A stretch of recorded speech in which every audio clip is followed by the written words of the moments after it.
ঢালচরে চাঁদাবাজি ও ভূমি দখলের অভিযোগে নোয়াখালীর হাতিয়া উপজেলার ঢালচরে মানববন্ধন ও বিক্ষোভ সমাবেশ করেছেন স্থানীয় বাসিন্দারা। অভিযুক্তদের গ্রেফতার ও দৃষ্টান্তমূলক শাস্তির দাবি জানিয়েছেন তারা। সোমবার উপজেলার শুকচর ইউনিয়নের ১ নম্বর ওয়ার্ডের ঢালচর মসজিদ মার্কেট এলাকায় এই মানববন্ধনের আয়োজন করা হয়। স্থানীয়দের অভিযোগ, সোহেল, পারভেজ ও ইউসুফ সহ কয়েকজনের বিরুদ্ধে দীর্ঘদিন ধরে চাঁদাবাজি, খাল ও ভূমি দখল এবং সাধারণ মানুষের নির্যাতনের অভিযোগ রয়েছে।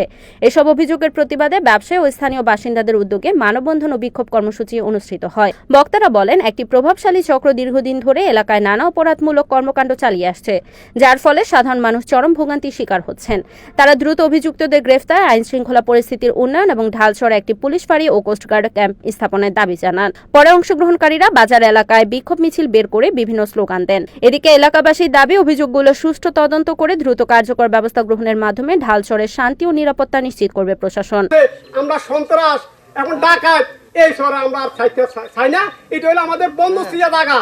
কোন জায়গা 1 লাখ 2 লাখ ডাক দিত, নইলে ডাল বই দিত না, ডাল ফিরি তুলি দেয় লক্ষ লক্ষ টাকা এখান থেকে মারি। শরীর ডাকাত, হারবেল ডাকাত, এরা মারি লই চলে যাইতেছে। আজকে ডালচরের মানুষ এখানে সবাই আত্ম রয়েছে, আজকে সন্ত্রাসের বিরুদ্ধে আজকে ঐক্যবদ্ধ হয়েছে যে ডালচরের মানুষ শান্তি চায়।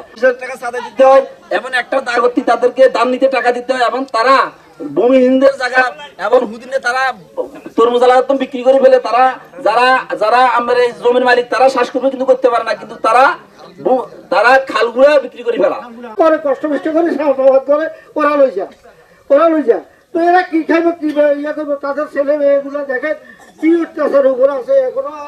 দেখেন ছেলেরা কি পরিবার কষ্ট করতেছে, কিভাবে ছেলেমেয়ে লেখাপড়া করাইতে পারে না, ওদিকে স্কুলও নাই, সাধারণ অভাবে, শুধু সাধারণ অভাবে কিছু করতে পারতে না, তাদেরকে সাজা দিতে হবে। আমরা এখন বর্তমানে বিচার চাই, স্বাধীন চাই, সুন্দরভাবে চলতে চাই, বিচার চাই। আমরা আর অনিয়ম, অশৃঙ্খলা, বিশৃঙ্খলা, জঘন্য কাজ আমরা চাই না। আমরা চাই ফৌজগাট এবং এখন হাই থানা, সবাই যেন পাবলিকেরা নিরীহরা যেন নিরাপত্তা চাই। Report Hanifuddin Sakib, NNTV, Noakhali.